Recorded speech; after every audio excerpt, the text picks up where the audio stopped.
Thank you very much. Just a short introduction on my side. Happy to be amongst you this afternoon.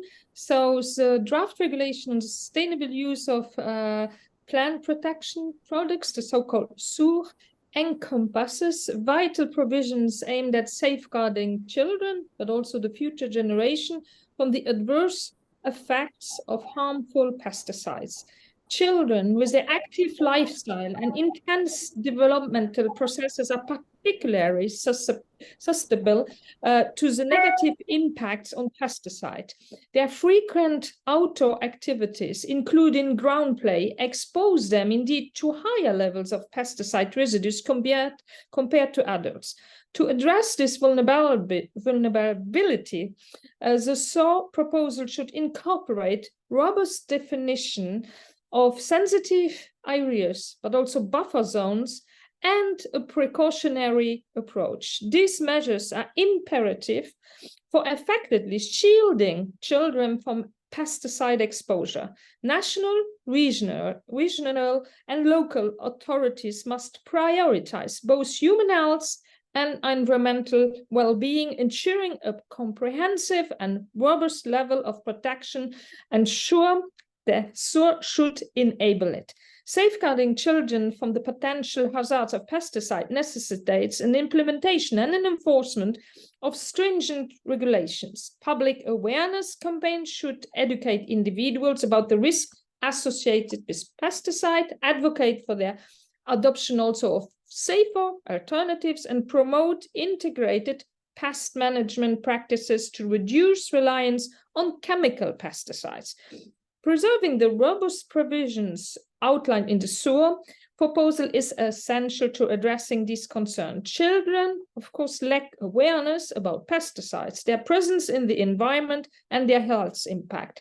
It is our responsibility to shield them from potentially harmful effects of pesticide by advocating for upholding stringent regulations and proactive education initiatives. So now I'm also looking forward to hear my colleague and then also the presentations of this afternoon. Thank you again for having me.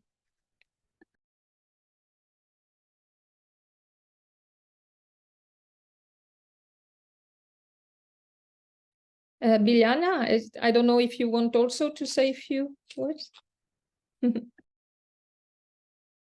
You are muted, Ms. Borzan.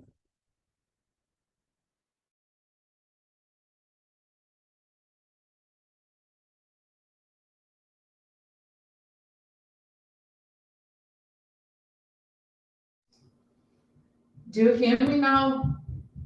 Do you hear me now? Yes, now we can hear you. Now it's okay. Now it's okay. Okay.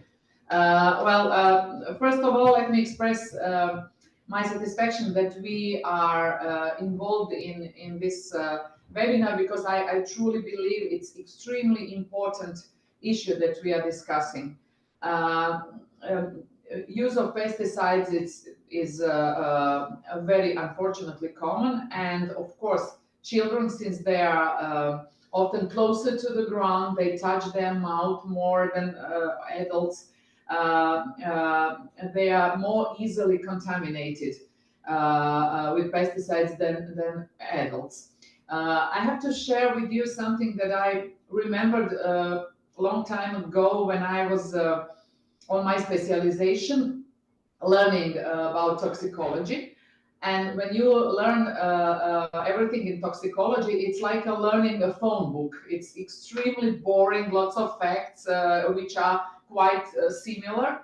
And but the one thing that I remembered very well, because it was quite disappointing, was that women who are pregnant or breastfeeding have a much higher level of pesticides in their bodies, because they are extremely interested to eat healthy food, to give it the best for their kids in their belly or when they're breastfeeding.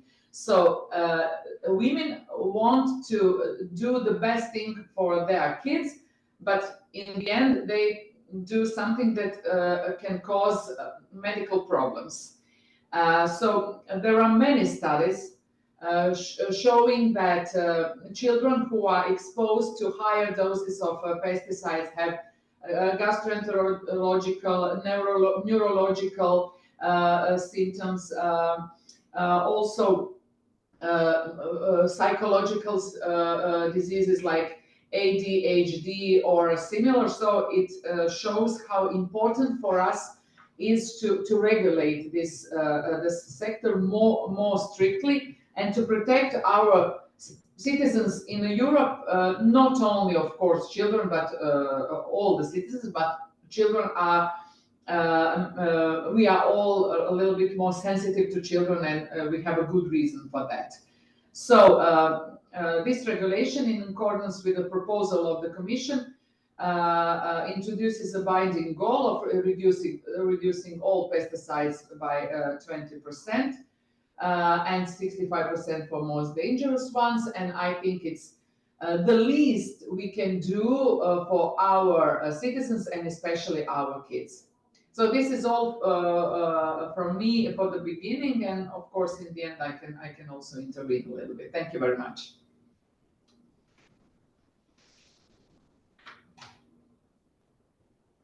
Thank you, Mrs. Borzan, for this lovely introduction, and thank you, Ms. Metz.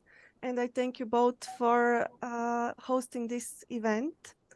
I'm afraid Ms.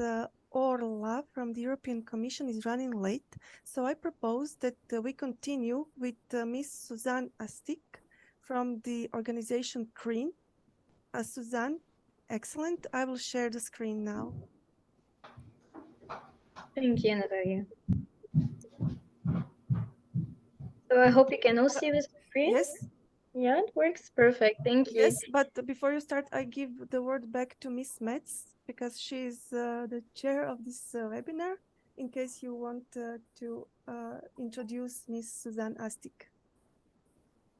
So yes, if you want, I can just say, she's indeed a passionate advocate for toxic-free environment, and Susanne is a jurist specializing in EU public affairs and chemical legislation, and as a policy and advocacy advisor on children's rights and chemicals. She supports CRIN's campaign on restricting hazardous chemicals in the European Union. She holds a master's degree in European and international environmental law.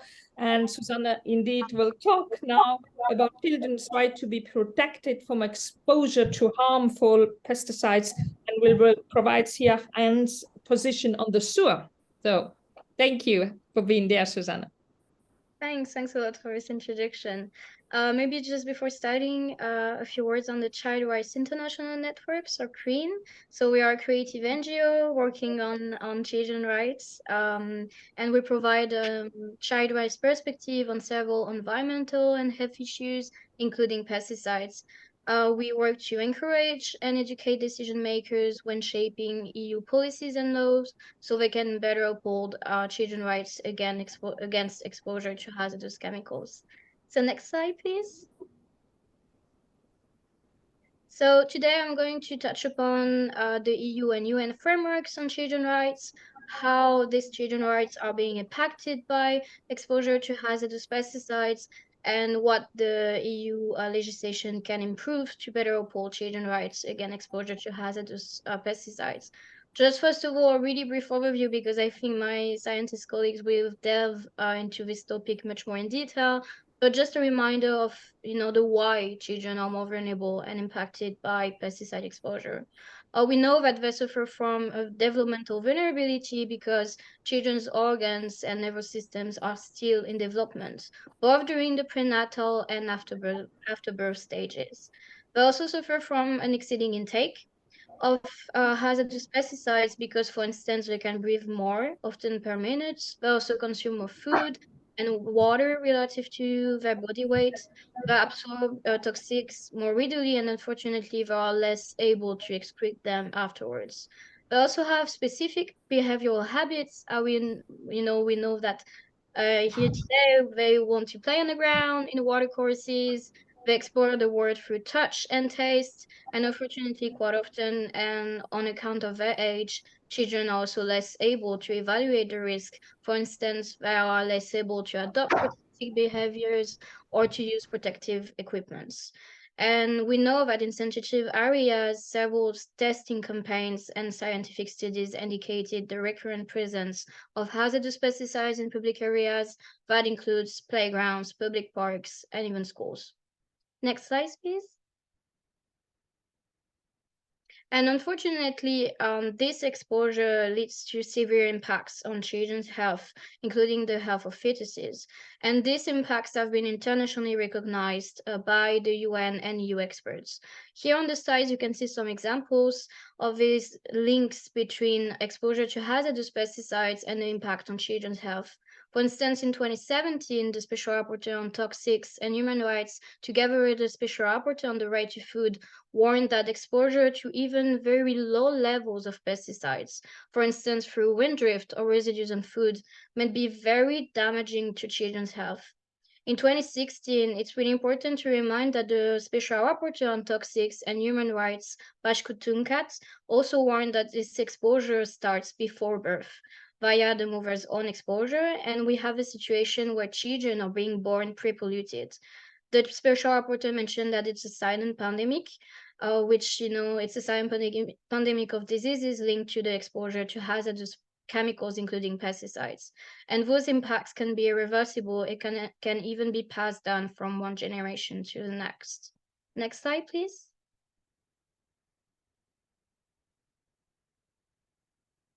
I don't see the next slide, so I don't know.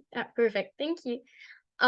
What is really important here to bear in mind is that this exposure and the impacts we mentioned leads to severe violation of children's rights. And those children's rights are being prescribed and enshrined in legally binding frameworks, both at the United Nations and the EU levels. So that means that children are fully subject of and entitled to these rights that both the EU and the member states committed to protect. We protecting them because they are part of vulnerable groups, but also because they are individual right holders who must be protected as such. We protect children because they are the future generation and because they are the adults of tomorrow, but also because they are right holders today that deserve protection today. But unfortunately, we still see that a wide range of pesticides, which are particularly harmful to children, are still being placed on the EU market and found in playgrounds and other sensitive areas. It leads to severe infringements to a wide range of rights and best interest of a child, which includes the right to health, the right to life, environmental protection, physical integrity, and the right to play, among other rights. And there are legally binding grounds regarding to these human rights. You have, for instance, maybe the most important framework is the UN Convention of the Right of a Child, CRC. There is also the Charter of Fundamental Rights of the EU, which both the EU and the member states committed to uphold and protect. There is also the Treaty on the European Union, and it is really important to remind that under the Treaty of the European Union, one of the main objectives of the European Union is to protect children. And there is also a wide range of human rights enshrined by the European Convention on Human Rights, and unfortunately, these rights are too often violated by harmful exposure to pesticides. We mentioned afterwards the EU strategy on the right of a child, which is also a really important instrument to guide the EU action. Next slide, please. One of the most important instruments is the United Nations Convention on the Right of a Child, which is binding for all EU member states. And it prescribes the right to life, to the highest attainable standard of health, and also to develop as persons to the maximum extent possible. There is also the right to education, to recreation and play, which should also mean playing safely in an environment that is free from toxics, including from hazardous pesticides. It also includes the right to information and the right to physical integrity. Physical integrity means a non-consensual physical or mental intrusion against the body constitutes a human rights violation. And in 2016, the Special Rapporteur on Toxics and Human Rights warned that the exposure to hazardous chemicals, so that can include pesticides, actually constitutes a violation of the bodily integrity. And finally, a really important obligation to remind under the UNCRC is the obligation of states to prioritize the best interest of a child when designing environmental and public health norms. But means not only nationally, but also in the EU level for decision-making processes. It means that, for instance, the Council and the European Parliament must always bear in mind and take in primary consideration the best interest of a child when shaping EU laws and policies, and that includes the rules regarding to pesticides. Next slide, please. And similarly, at the EU level, we have a Charter of Fundamental Rights of the European Union, which also binds all EU member states with the same legal value as the EU treaties. And importantly, the Article 24 guarantees and protects the rights and best interest of a child, which also means that the child's best interest must be taken into primary consideration by the public authorities in all actions relating to children. But also includes, for instance, shaping the laws regarding to and the regulations regarding to the use of harmful and hazardous pesticides. There is also Article 2 guaranteeing the right to life and Article 37 prescribing environmental protection. Unfortunately, too often we saw violations happening regarding to children's rights and human rights in general happening under the existing framework regarding to pesticides, which means and requires to update and enhance the rules regarding to the use of pesticides. Next slide, please.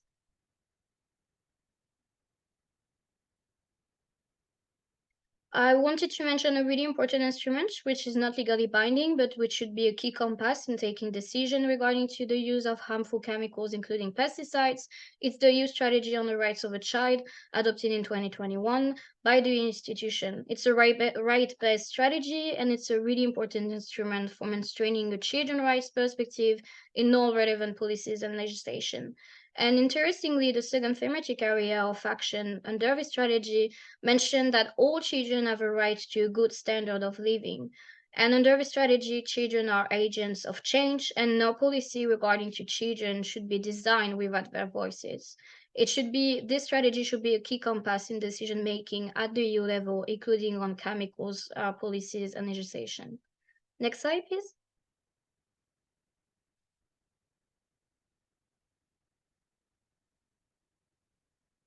Thank you.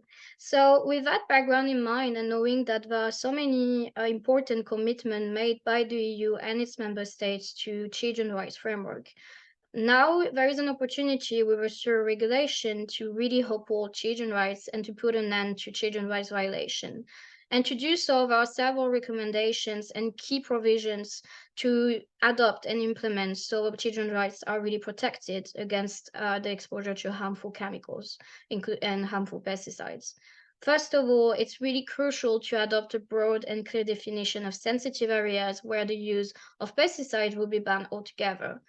These sensitive areas should include, of course, and this won't be an exhaustive list, but it should include, of course, playgrounds, schools, areas around schools, public parks, but also other areas that are too often neglected. For instance, railroads, roads, railways, roads, airports, harbors, dams, mines, and also areas that are designated for the protection of habitats or species.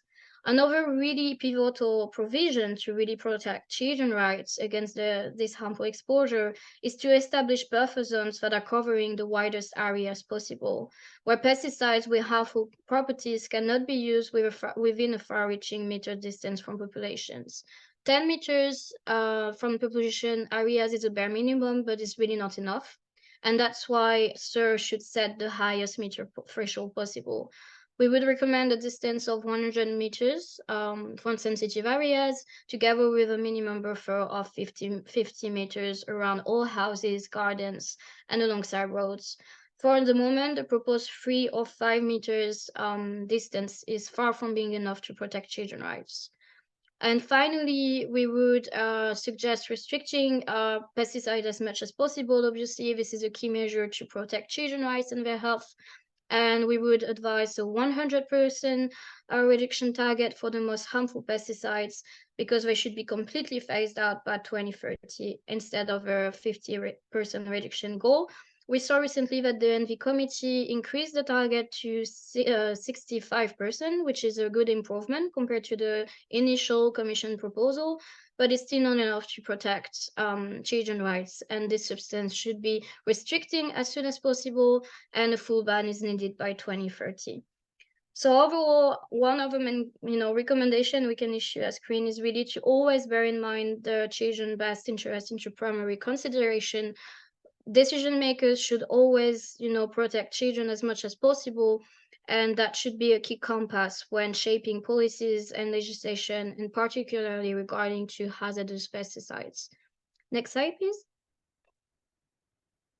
So if you want further details about our recommendations and the children's rights approach to this topic of pesticides, you can find a position paper on SUR online. I will also drop the link in the chat.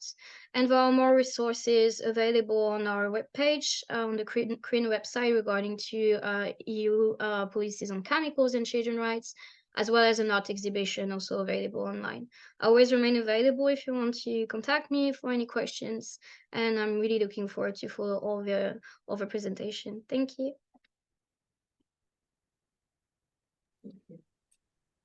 Thank you. Thank you very much for this very interesting presentation.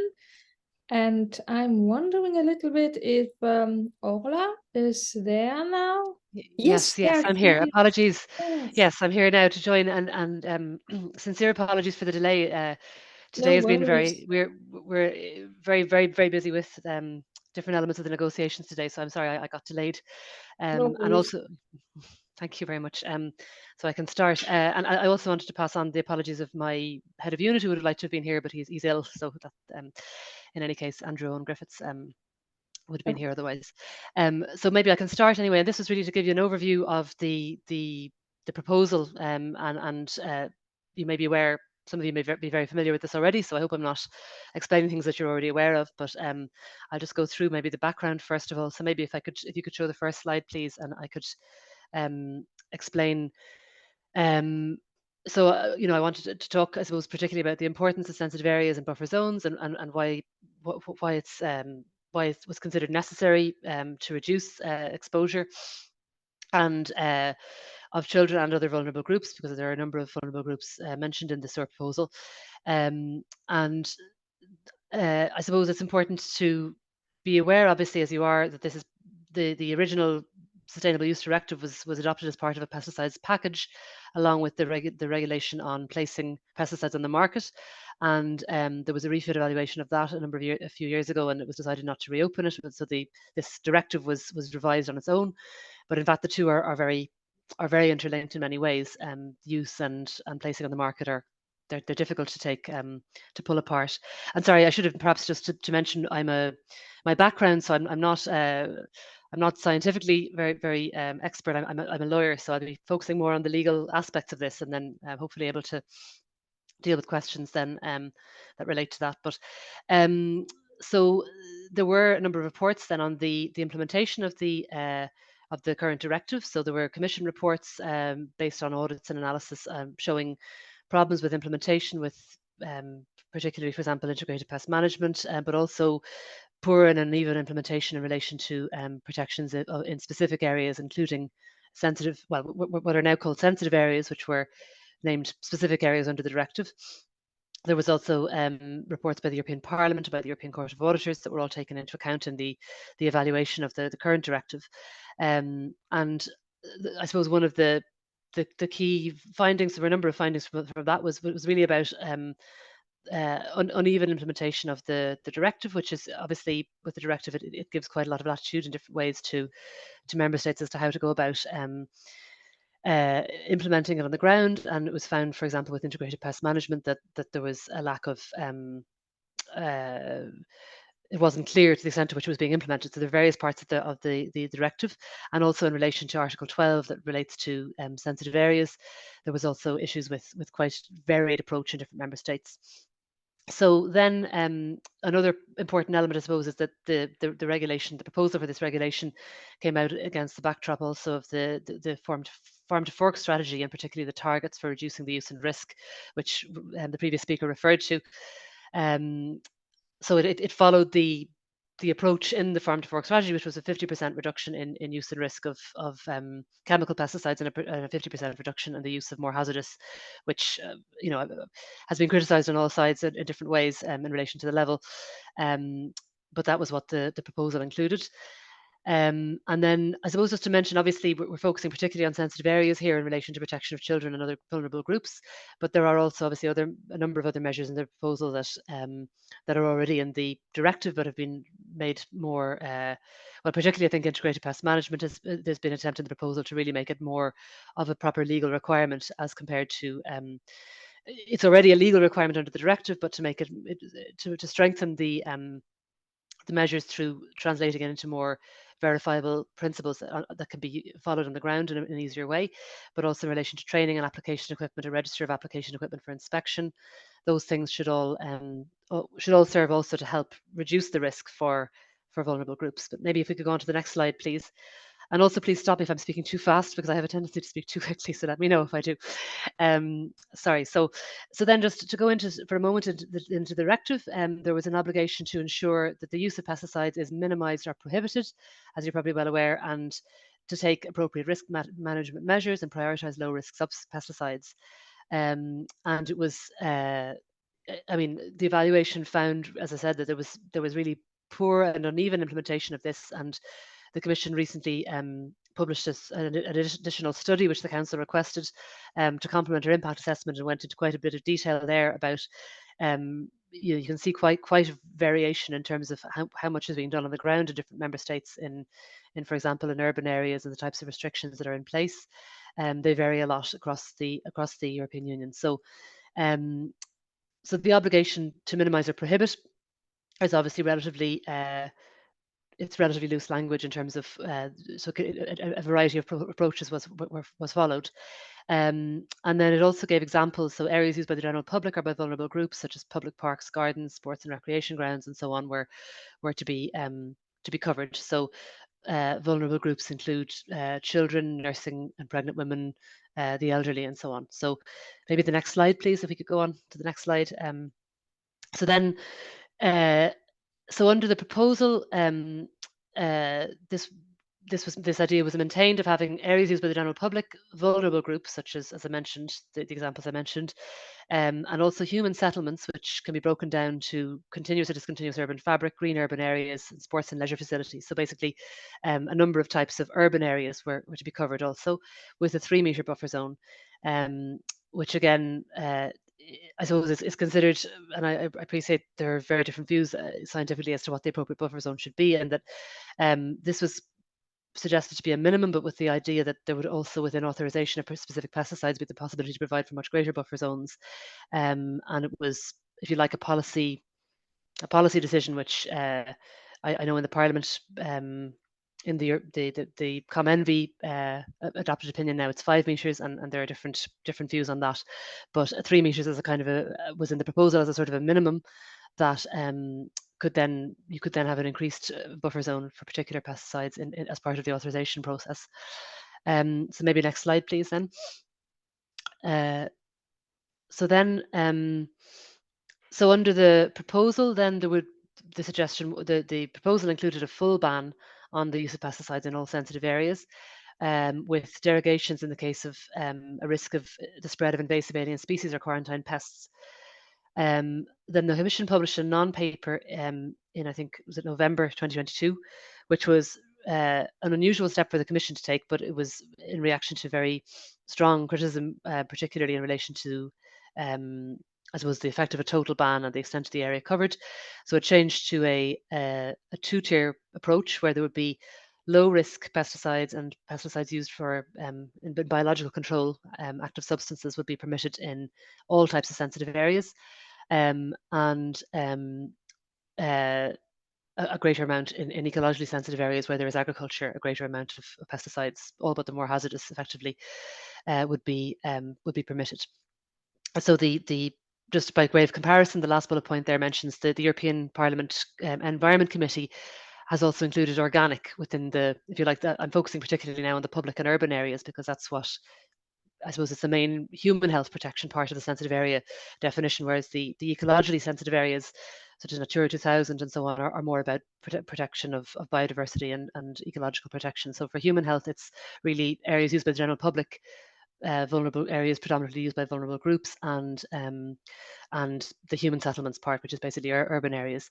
So within those, the European Parliament Environment Committee also included products authorised for organic use, which I think is the case. For example, I think in France, the general default would be low risk biocontrol and organic. So that was the approach taken so far by the European Parliament.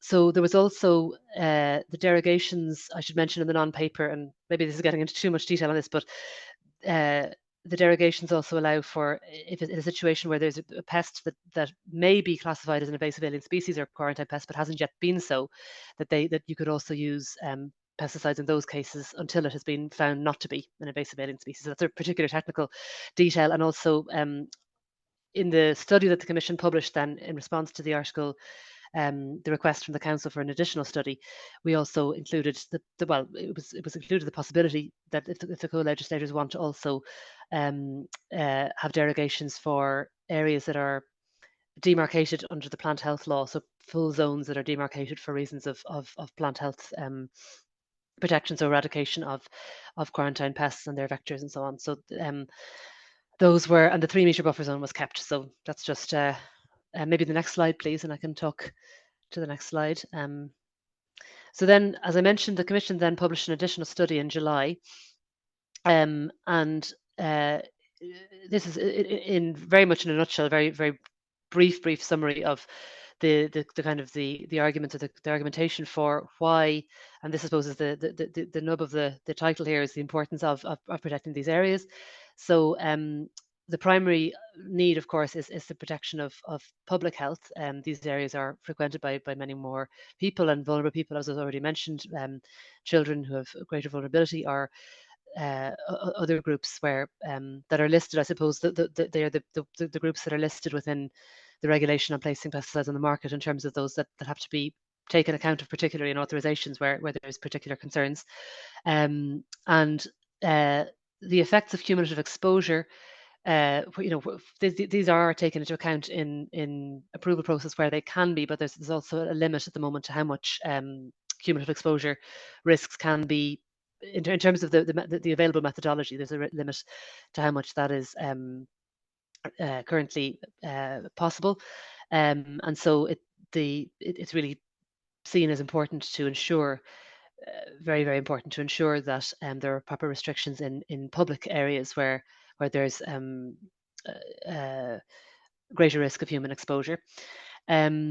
There's also, of course, then the risks to human health associated with incorrect use. So UBA, in one paper, the German scientific, the German Environmental Agency, that gave an example of herbicides, the use of herbicides in herbicides found in wastewater treatment areas and in sewers, showing that people are incorrectly using herbicides, for example. So there's also the risk of simply pesticides being used incorrectly, not following the guidance or the authorization conditions. And then, of course, there's also, of course, the biodiversity benefits of excuse me, just yeah. Ola, could you finish, because your time is already over. So okay, I'll go quick. Sorry. Next slide, please. Then apologies. No. I'm sorry for taking so much time. Okay, then very quickly, this is probably all obvious too. In any case, so there are many obvious. There are ways in which this can be done without causing much greater costs, just through permitting spontaneous flora, differentiated management. Citizens also have a preference for this type of natural visual appearance. There are particular challenges in cemeteries and sports grounds, but we see, I suppose, EU level action as being important in order to allow better knowledge sharing networks between cities where there's a lot of experience already of restricting pesticides in urban areas in many cities. So maybe next slide, please. And sorry for going over time. I wasn't watching the time properly. The last slide is simply some useful links to thank you.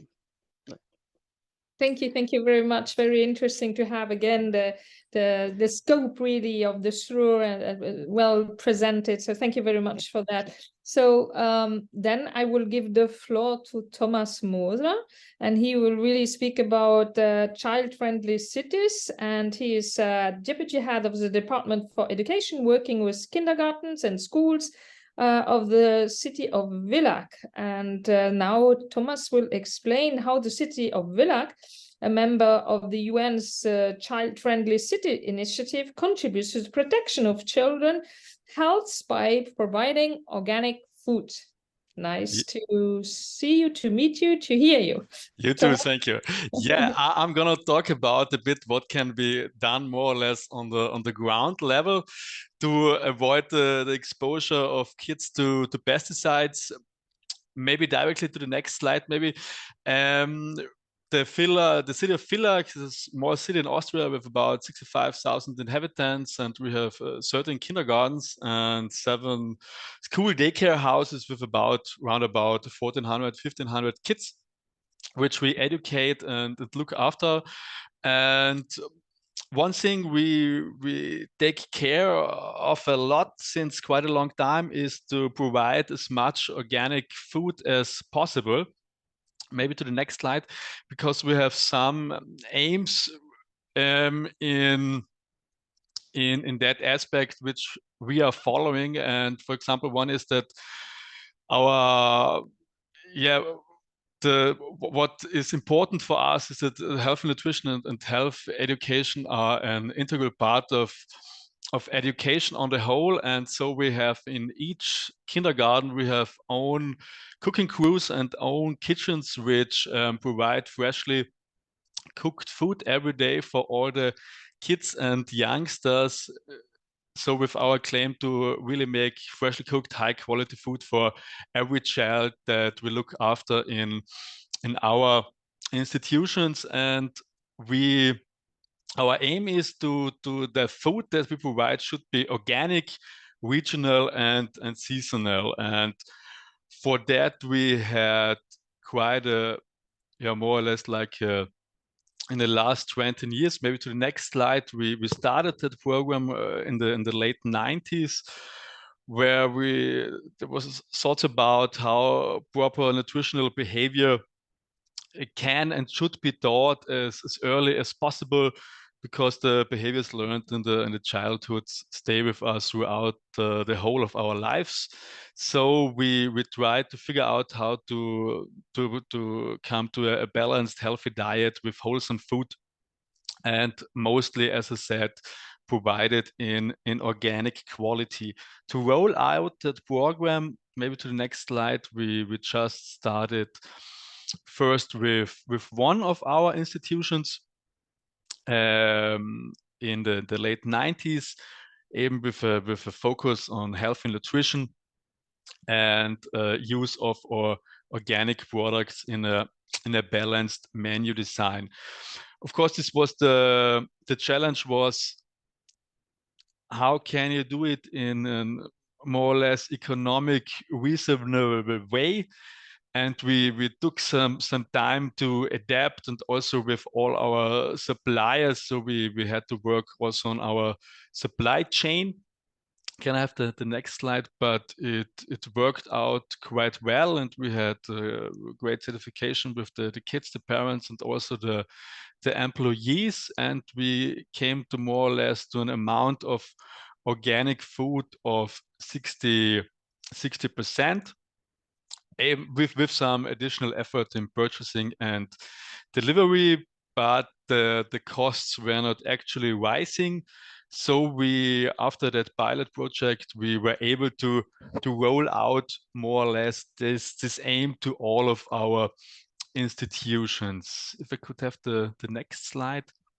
Yeah, so we started more or less 20 years ago with the rollout to all of our kindergartens. And of course, we also made some media work about it, and just implemented good food, good health in the in the educational part of all our kindergartens, so that they learned about healthy snacks. We also made more or less like kids restaurants where they could order their food and were served like in a restaurants. And we also tried to make a lot of training with our staff with regular shoe fixes where they get some inspiration what can be done.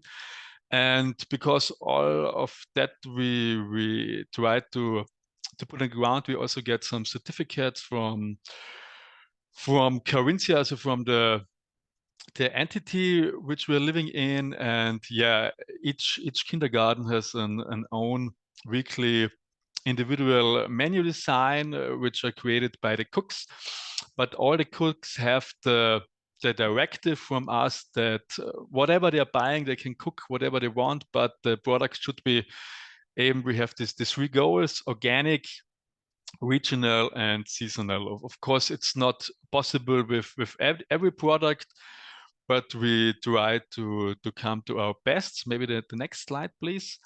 And for example, I brought you the numbers from last year, where we have a little overview, where you can see that we've cooked about 250,000 meals with an average organic content of 60%.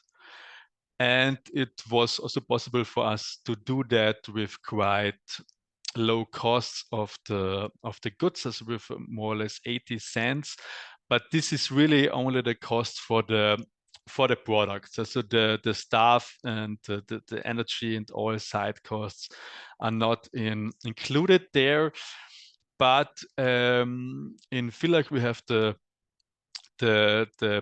political wish, and so we have the aim to provide kids with that amount of organic food, so that the exposure to pesticides can be reduced, and we are able to do our best for providing good and healthy food for kids and youngsters.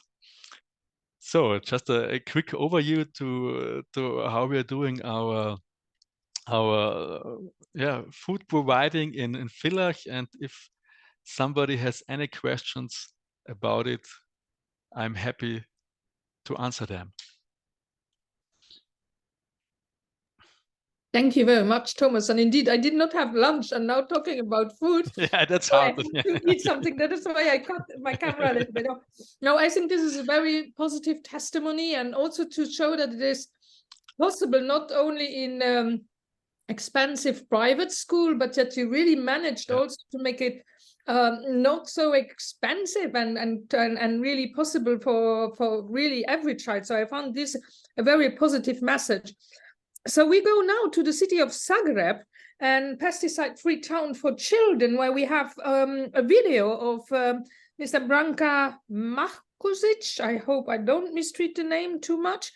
He's the head of the agricultural land department of the city of Zagreb, and he explains how the city of Zagreb protects children from exposure to pesticide and inspires their citizens to produce their own organic food. So we will watch together this video.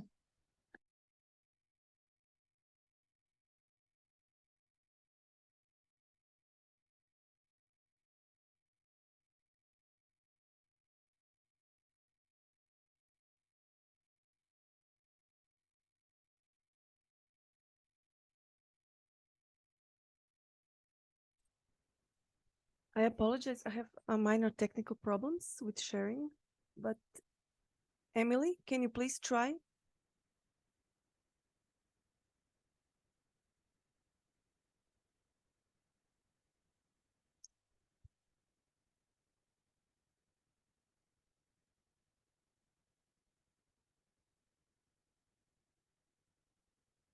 Now it works great. Yeah, but the sound? No sound. Please increase the sound, Emily.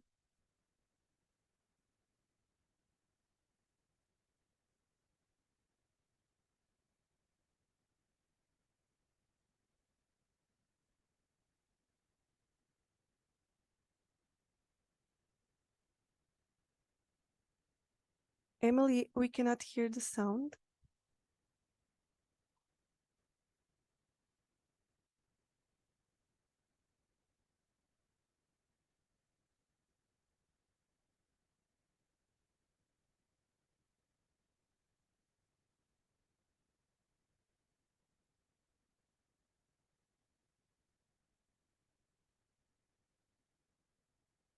Perhaps we can just stop the video and I will share the video with participants so they can watch it afterwards.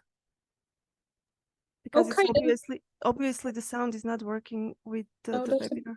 That's a pity. That's a pity. Or maybe if you manage later and we have still some time left, we could try again, maybe.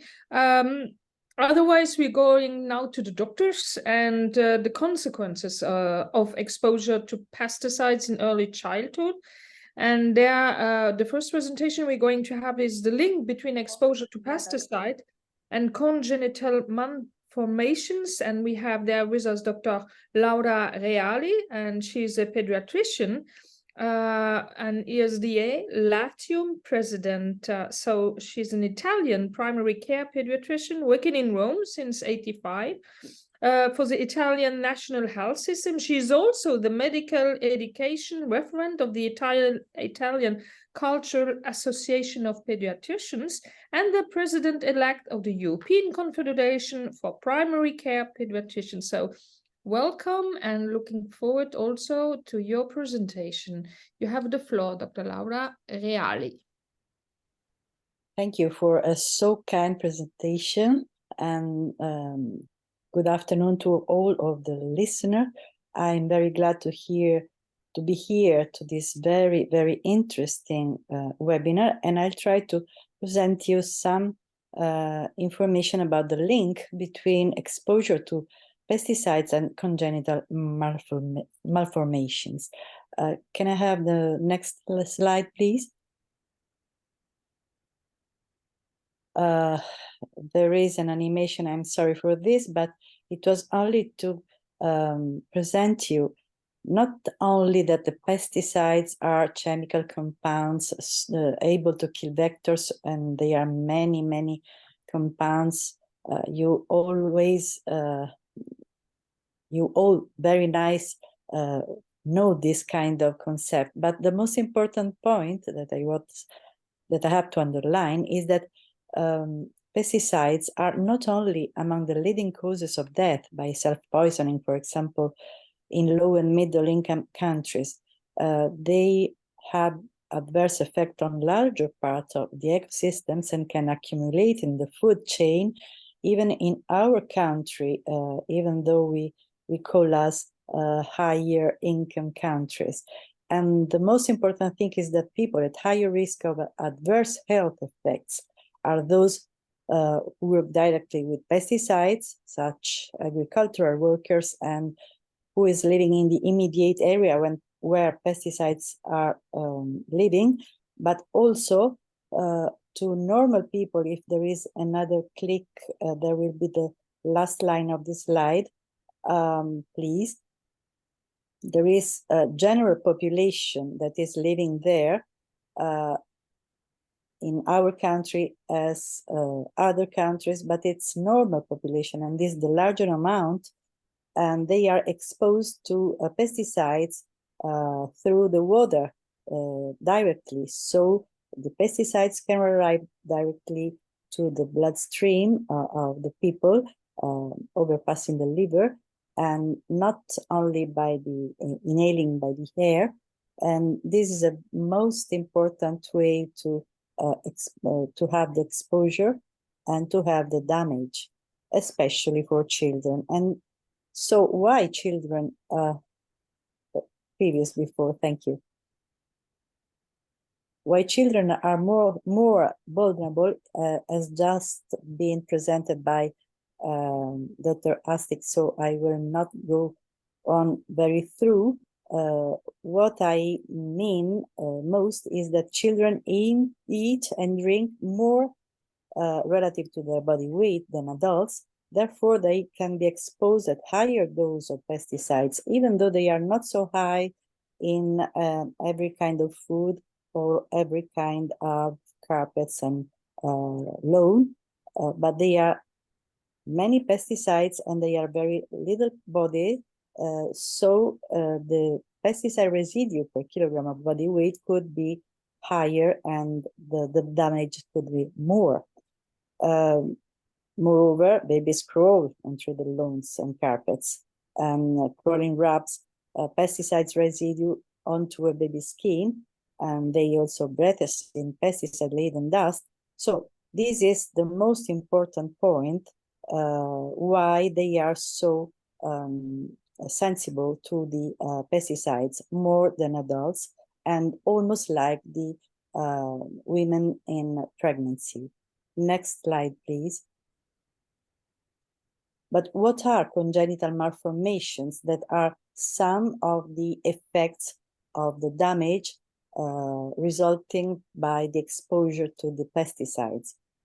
Congenital disorders, also known as congenital abnormalities or malformation or birth defects, can be defined as a structural or functional anomalies that occur during intrauterine life and can be identified prenatally at birth, or sometimes may only be detected later in infancy.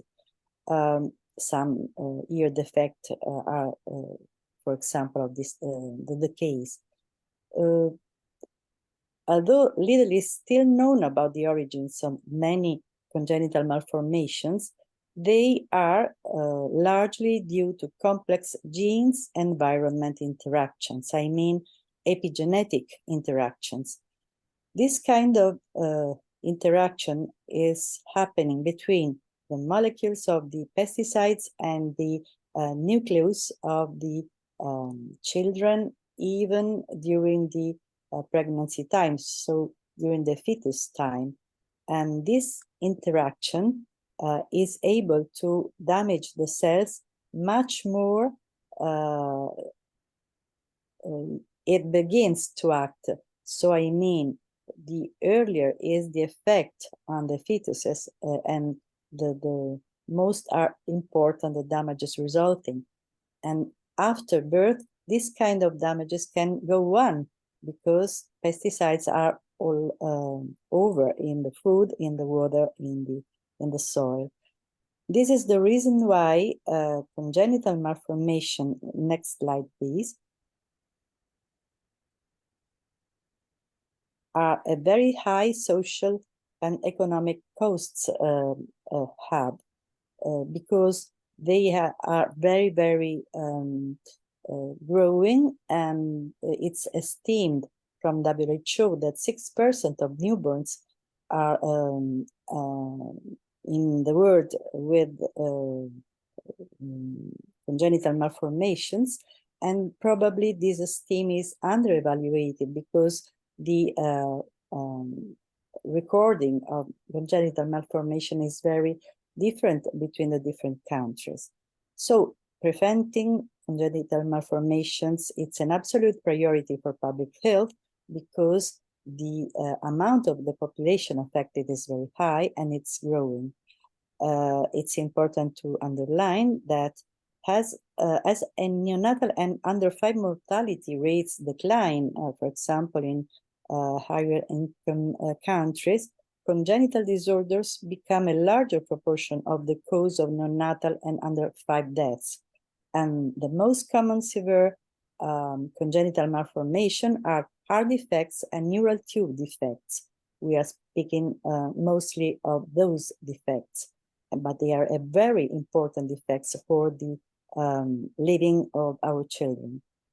Recently, the importance of the environment as one of the major reproductive risk factors has been strengthened by a lot of clinical studies, and pregnant women and developing fetuses are particularly vulnerable, as I have just said, because they are more fragile. Next click, please. It's important to remember also that negative effects of exposure of men before conception, as well as the effects on women due to changes involving gametes that can be passed on from one generation to another, epigenetic, I remember, should not be underestimated. Not only because they are able to produce great damages, but also because the number of the people, the amount of the population that can be affected is very high. And so the results, the bad results are more important. Next slide, please. But where are the problem? The problem are that maternal and paternal exposure to toxic agrochemicals are associated with greater chance of children being born with congenital malformations because the agricultural exposure is the most important, and I would say the most studied too. But it's not the only one. This is true mostly for the low and middle income countries. In our countries, or in any case in the higher income countries, environmental and individual exposure and the risk of congenital anomalies are also in the general population, because all the population is exposed by water, food, and the habits of children on the lawn and on the floors. So it's important to remember that it's not only a problem for agriculture men or women. Next slide, please. This is not evidently a systematic review. It's only a glance of some studies, of more recent studies about this matter in Europe, not in low and so low income country. For example, prenatal exposure to organophosphorus pesticide is associated with increased risk of neural tube defects in Hungary, and women are in exposure to mineral and organic dust, as well metal dust and fumes in Netherlands. So there is the request for them to take preventive measure to avoid this kind of exposure, to protect the child, the fetuses, and then the child, to protect from fetal heart development damage, because this kind of exposure could attack the heart development. There is another study. This is from France, and this is the ELFE study that is able to show us that there is an increased risk of hypospadias associated with prenatal use of some domestic pesticide products. It means that not only agricultural exposure are a problem are also from domestic products, and because they contain insecticides, and cryptorchidism and hypospadia could be an effect. Next slide, please.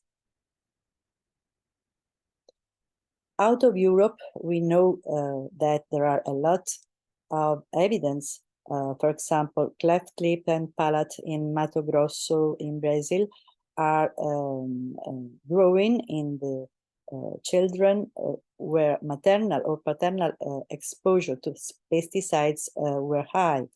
And in northern China, prenatal exposure to organophosphorus pesticides is associated with increased risk of neural tube defect.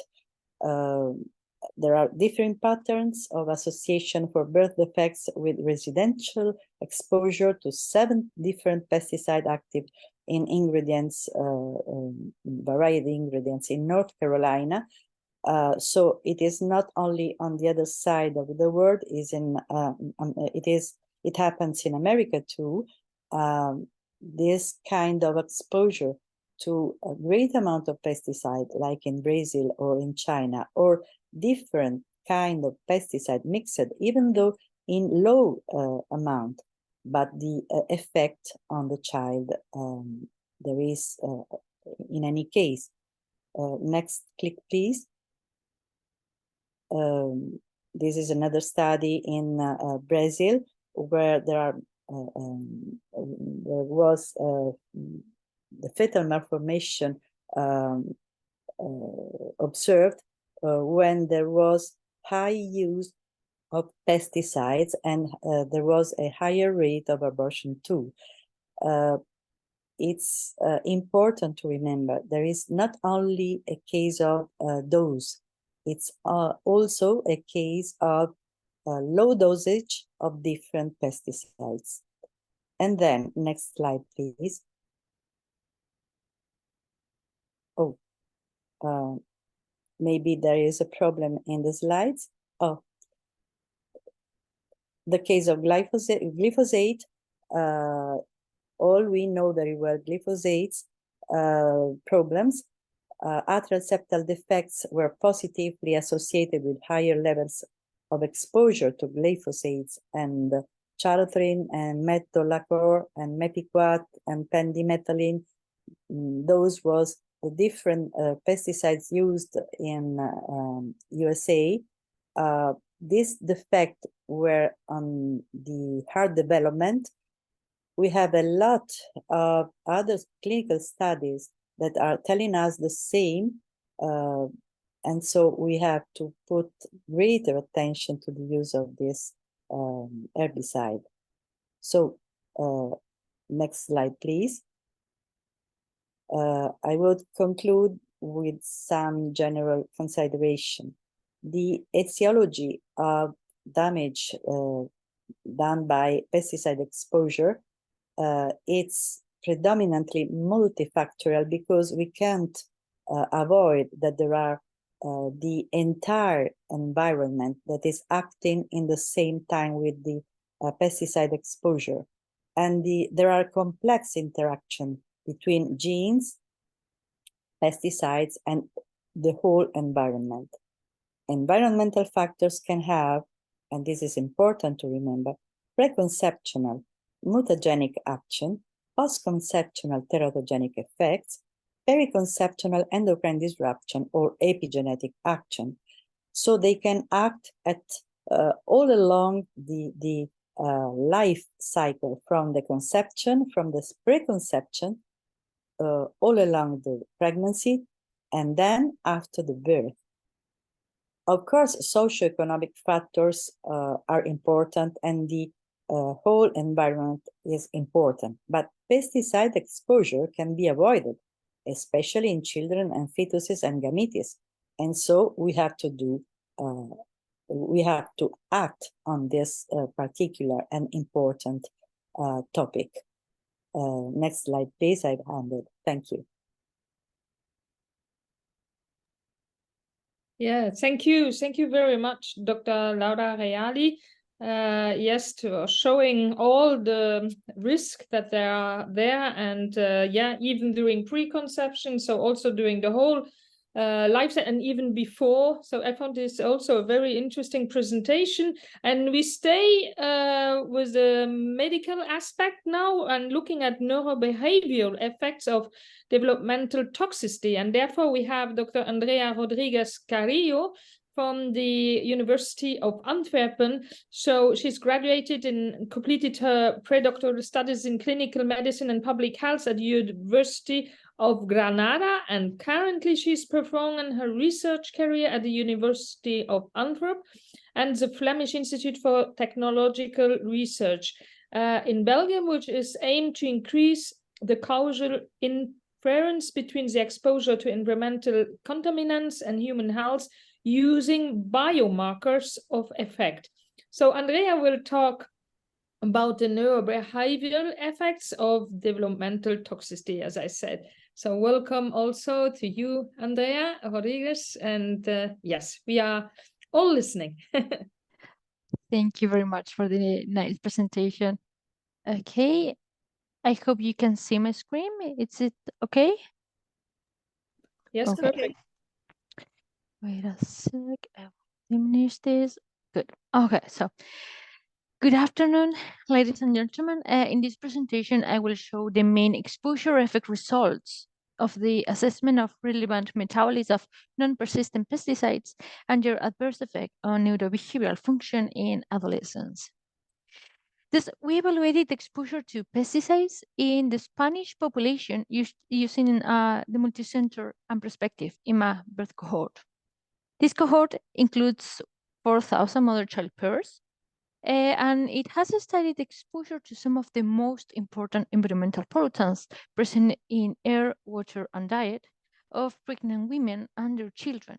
And therefore, we assessed how this exposure affects child's growth and development. For this case, our analysis on pesticides effects were performed only in the sub-cohort of the MEP Granada cohort, the Granada province. This is a list of known neurotoxic pesticides. Some of them are currently used and some of them were already banned from the European Union. From that list, we selected the following pesticides metabolites. From the organophosphates family, we selected TCPY, a specific metabolite of chlorpyrifos, IMPY, metabolite of diacenon, MDA, metabolite of malathion, and GTP, and a specific metabolite for chlorpyrifos. From the pyrethroids family, we selected 3-PBA and DCCA, generic metabolites for pyrethroids. And finally, we also selected 1-athol, a metabolite of the carbamide family, and ethylene thiourea, a metabolite of the thiocarbonate fungicides. Additionally, the arithmetic sum of organophosphates metabolites and the arithmetic sum of pyrethroids were also calculated. Just all these exposure biomarkers is what we call when we detect pesticides or every chemical in the matrix of humans, were finally measured in the urine of 1,561 Spanish children and adolescents from the entire MEP cohort across different follow-ups done between 2012 and 2019, when participants were between 8 and 16 years old, and in 6 Spanish regions that you can see in these slides: Asturias, Guipúzcoa, Granada, Menorca, Sabadell, and Valencia. We compared levels with previous information, and we observed that ETU concentration were within ranges previously reported, whereas IMPY, DTP, and DCCA showed higher concentrations, and TCPY, MDA, 3-PBA, 1-athol lower concentrations than those previously reported. So, among the most worrying health problems today linked to the exposure to environmental pollutants, neurodevelopment occupies one of the most relevant positions, since its consequences range from a lower quality of life of individuals to the welfare of the entire society. The incidence of disorders such as attention deficit hyperactivity disorder and autism spectrum disorder is increasing worldwide, along with a decrease in the IQ. And it is estimated that more than 70% of these incidences could be associated with environmental factors. But what the scientific literature says about pesticide exposure and children's mental health? First, prevention of neurodevelopmental disorders is a public health priority. Second, the causes of these disorders are unclear, and interacting genetics, environmental, and social factors are likely determinants of abnormal brain development. Third, many pesticides target the nervous system because they are designed to do so. And fourth, there is a scarce or non-existent scientific evidence so far on the developmental neurotoxicity of many of the pesticides in current use. And fifth, exposure to residues in food and other exposure should be prevented regarding neurotoxic pesticides. Well, so to evaluate the neuropsychological conditions among our participants, the child behavior checklist was used. This test includes 3 domains: internalizing problems, which refers to behavior related with anxiety, somatic alterations, or problems; externalizing domains. This evaluates how adolescents interacted with their peers or their parents; and finally, total problems, which is the combination of both domains. It is not easy to clearly establish how exposure to this pollutant is linked to an adverse health effect. For this reason, we set out to incorporate innovative tools that will allow us to identify the intermediate events that occurred between the exposure and the effect to establish a more reliable associations, which are called effect biomarkers. Thus, brain-derived neurotrophic factor, a neuropeptide of the neurotrophin family, was included in our analysis as biomarker of effect, since it regulates synaptic plasticity, neuronal maintenance and genesis, and plays a key role in neurodevelopment. And also its alterations have been associated with some environmental chemical contaminants, but also with clinical pathologies, such as bipolar disorders, attention deficit hyperactivity disorders, autism spectrum disorder, suicidal tendency, depression, or other neurodegenerative diseases, such as Parkinson or Alzheimer's. So BDNF was assessed at 2 levels of biological organization in this cross-sectional study. First, it's DNA methylation patterns that we measure them in whole blood from our adolescents of the Imagranada cohort, and the BDNF serum protein levels.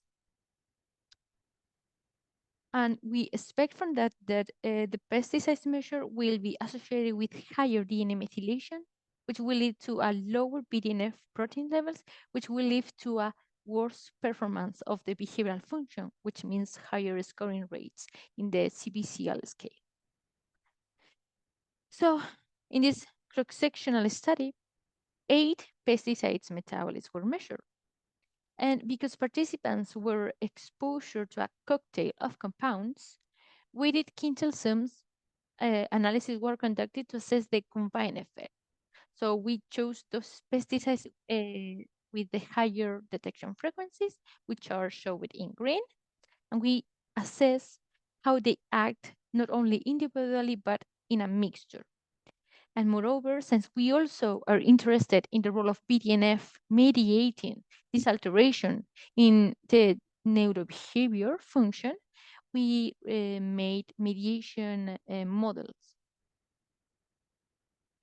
So firstly, we observed that 3 metabolites from organophosphates, IMPY, TCPY, and the sum of arithmetic sum of the organophosphates showed a significant dose-dependent associations with higher behavioral problems, such as thought problems, rule-breaking behavior, aggressive behavior, externalizing, and total problems.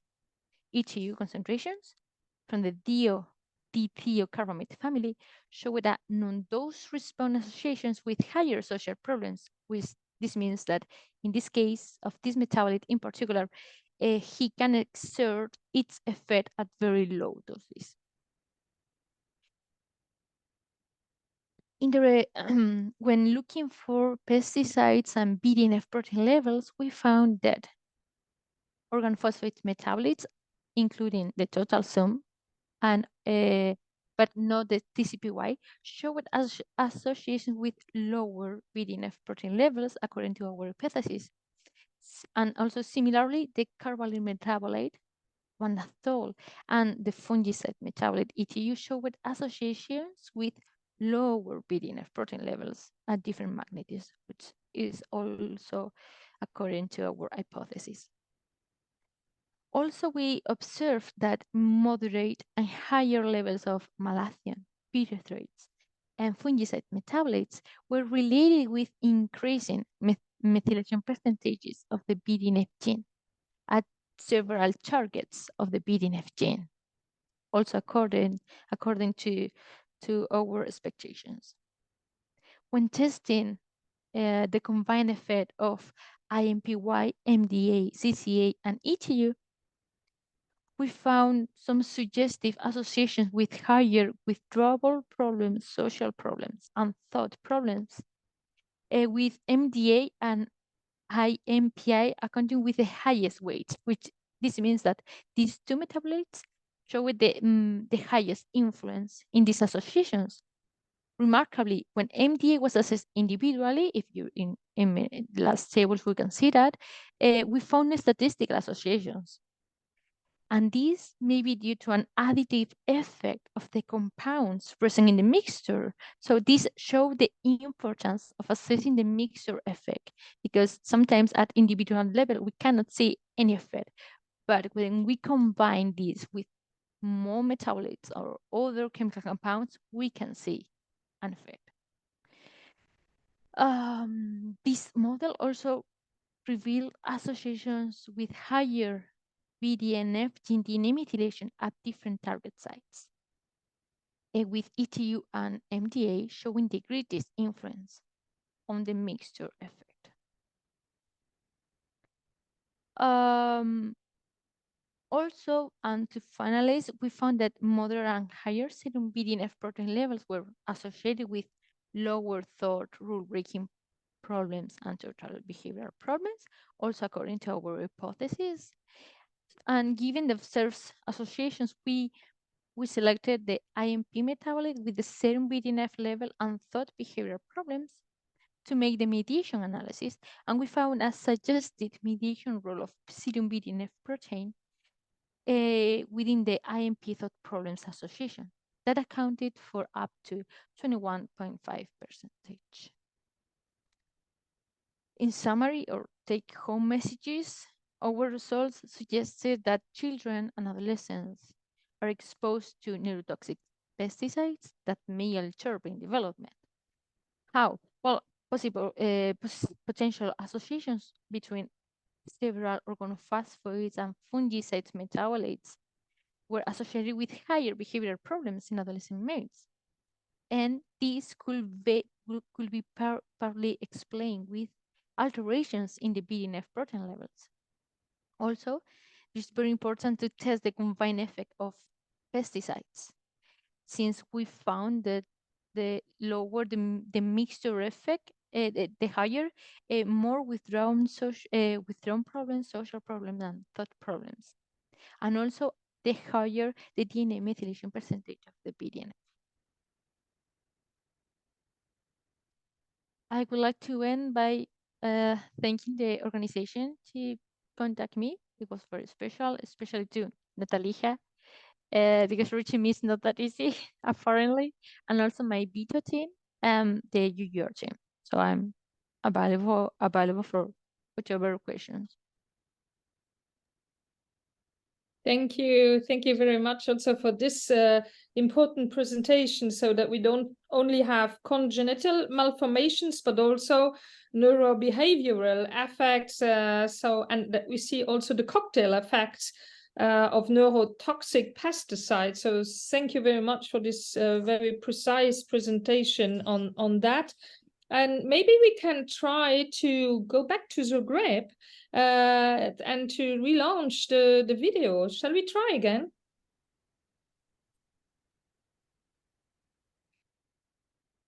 Yes.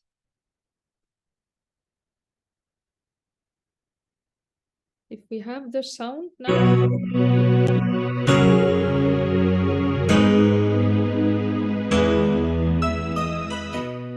Moje ime je Branka Mrakužić, zaposlenik sam grada Zagreba, Gradskog ureda za gospodarstvo, ekološku održivost i strategijsko planiranje, u kojem radim kao voditelj odjela za poljoprivredno zemljište. Iznimno mi je drago što mogu reći da je grad Zagreb pristupio Europskoj mreži gradova bez pesticida 2018. godine, i to u želji da svojim građanima osigura bolji, zdraviji, ekološki ispravniji okoliš, a samim time poveća i kvalitetu života naših građana. Sve naše javne zelene površine održavaju se isključivo putem bioloških sredstava za zaštitu bilja. Štetnici se uništavaju uvođenjem njihovih prirodnih neprijatelja. Sadimo biljke otporne na bolesti i štetnike, a također u gradu Zagrebu vodimo sve više i stavljamo akcent na značaj očuvanja i jačanja bioraznolikosti u gradu. Pa tako sad travnate površine kosimo rjeđe nego što je to bilo uobičajeno ranije. Isto tako vodimo brigu o našim pčelama, odnosno polinatorima, i želimo ih vratiti u grad na način da sadimo cvjetne trake, a isto tako vodimo brigu i o starim autohtonim sortama koje pokušavamo sve češće zasaditi, naravno biramo vrste koje odgovaraju našem podneblju. Osim što smo na taj način pokušali osigurati našoj djeci da imaju zdraviji i sigurniji okoliš i prostor za igru, naravno da moramo voditi i brigu o njihovoj prehrani, pa je na taj način Grad Zagreb od 2013. počeo provoditi projekt Gradski vrtovi. Projekt do danas se proširio na 23 hektara obradivog zemljišta na kojem naši korisnici, njih preko 2000, imaju vrtne parcele i priliku da uzgajaju povrće isključivo organskim načinom, znači da imaju priliku da uzgajaju povrće na organski način za vlastite potrebe. Mogu reći da je veliki broj naših korisnika vrtnih parcela, da su to mlade obitelji s malom djecom i na taj način im je omogućeno da svoje djeci barem u nekom dijelu njihove prehrane osiguraju namirnice za koje znaju da su dobre, da su zdrave i za koje znaju kakvog su podrijetla. U suradnji s Agronomskim fakultetom Grada Zagreba također intenzivno provodimo edukacije za naše korisnike gradskih vrtova u cilju da im pomognemo u toj organskoj proizvodnji, ali isto tako educiramo i djecu školske i predškolske dobi o važnosti zdrave prehrane, o važnosti samog sudjelovanja u uzgoju hrane. Tu na našim gradskim vrtovima djeca se međusobno druže, upoznaju prirodu, druže se s prirodom i borave u zdravom okolišu. Htjela bih također napomenuti da je nama kao Gradu Zagrebu cilj educirati naše građane da zemljište, poljoprivredno zemljište koje imaju u svom vlasništvu stave u funkciju proizvodnje hrane za vlastite potrebe.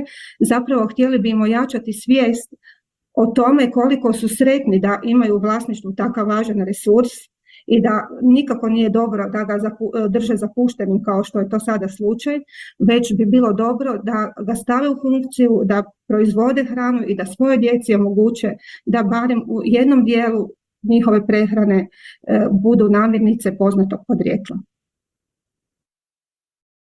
Kako bi bili sigurni da se na našim gradskim vrtovima povrće uzgaja isključivo organski, znači bez ikakve primjene kemijskih sredstava za zaštitu bilja ili mineralnog gnojiva, Grad Zagreb svake godine vrši i naručuje analize zemljišta, biljke kao i zraka da se vidi da li su korištena kakva kemijska sredstva, odnosno da li postoje rezidue na pesticide. Budući je interes naših građana i dalje jako velik za uzgojem povrća na našim gradskim vrtovima, mi i dalje tražimo nove površine za gradske vrtove. Isto tako, osim tih gradskih vrtova, a u želji da naši građani, a naročito naša djeca, mogu pojesti nešto zdravo, Grad Zagreb uredio je urbani voćnjak. Taj voćnjak je također organskog karaktera i nekako je parkovne prirode, otvoren je za sve građane, svi građani mogu sudjelovati u njegovom uzgoju, održavanju, a isto tako mogu i ubrati plodove. Budući da Grad Zagreb brine o zdravlju svojih građana, a naročito onih najmlađih, naše djece, mi svakako planiramo i dalje razvijati naš projekt. Isto tako u sklopu tog našeg projekta, odnosno u sklopu naših gradskih vrtova, postoje zajedničke zone koje su namijenjene druženju, gdje se ta naša djeca mogu okupljati, družiti u jednom zdravom i sigurnom okolišu, mogu im organizirati proslave rođendana. A isto tako grad je pokrenuo projekt zelene javne nabave kroz kojih želi osigurati svoj djeci školske i predškolske dobi sigurne i kontrolirane obroke, uglavnom ekološkog podrijetla i lokalne proizvodnje.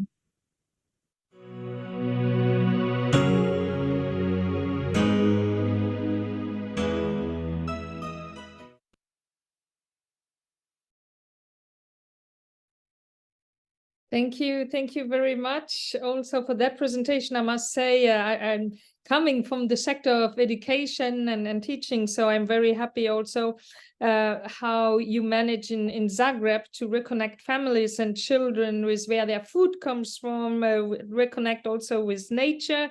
So I think education, as Mandela used to say, is our strongest weapon. So really appreciated also that presentation. Now we come, do we still have some time? Yes, we still have maybe 1 or 2 minutes. Otherwise, I give the floor for the conclusions to Martin Dermin. But do we have time for, I asked for help there, for one question maybe? 1 or 2? I could not see I don't have any questions in my Q&A. There is one question in Q&A for Dr. Laura Reali, and it is the question is, in the congenital disorders monitored and counted, does they include the congenital disorders not being born, as prenatal diagnostics can lead to medical abortions? So if Dr. Reali is still here? Yes. Yes, I'm here, but it's not so clear the question to me. Which kind of congenital malformation are prevented by, I haven't understood, I haven't heard the sound. Yeah, so probably the question is if the congenital disorders of the aborted children, those that are actually miscarried due to the disorders, are they counted in your results?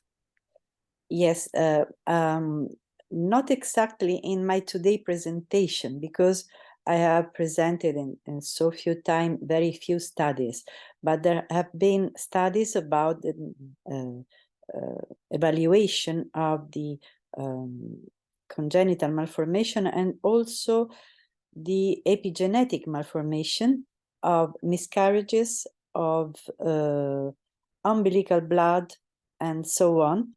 There is a literature about this, and it's proved the connection with the pesticide exposure. The only limit, and this is one of the reasons why I didn't present them this kind of study today, is that they are very few numerous study. The number of the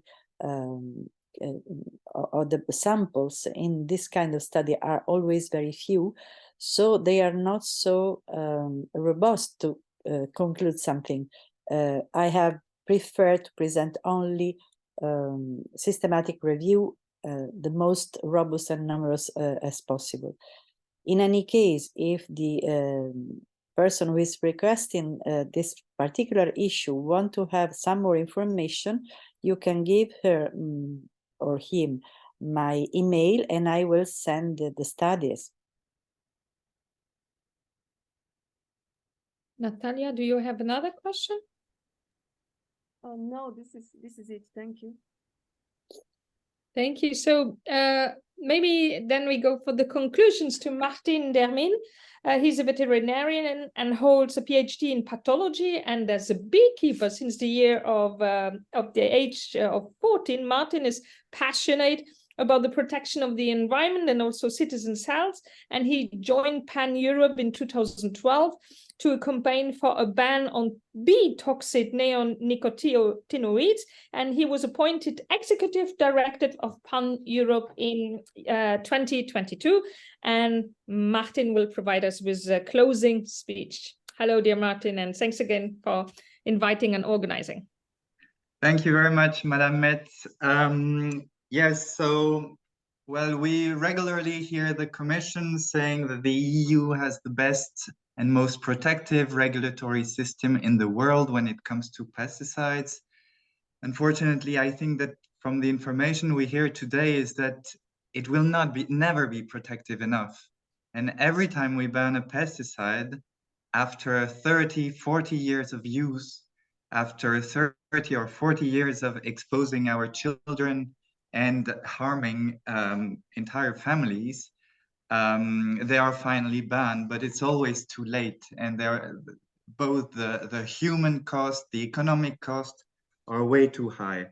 So for that reason, it's extremely important that next week there will be a vote in the European Parliament in plenary, a vote on the proposal from the Commission for a new regulation on the sustainable use of pesticides, which could ensure a gradual reduction of all pesticides, because again, there is no safe use of any form of synthetic chemistry in agriculture. We heard today that pesticides are extremely harmful to life. And we, as Pan-Europe, jointly with our partners from CRIN, warmly invite MEPs to support the European Commission proposal and support also the compromise that was adopted a few 1 or 2 weeks ago in the committees. So with that, I would like to thank, first of all, our two hosts, MEPs Tilly Metz and Biljana Borzan. I want to warmly thank you for all your commitments to support the work towards a more healthy future for our children and ourselves as well. In particular, thank you to Madame Metz for chairing this event. Thank you very much to all the speakers for the valuable contribution. On the one hand, we had the negative aspects, but also the positive ones with the solutions on how to reduce exposure to pesticides. Solutions are there, alternatives to synthetic pesticides are available, which is very, very positive. And lastly, of course, thank you very much to all the participants attending for this meeting, for your interest. Thank you to CRIN for the very nice collaboration we have with you. And last but not least, a big thank to my colleague Natalia Spretan for the countless efforts she put in organizing this event. So with that, we can conclude. Thank you very much. Have a very nice afternoon, everybody. Thank you. Bye-bye. Bye-bye, Biljana. Also, bye. Bye, everybody. And thank you for the interesting presentations again. Bye.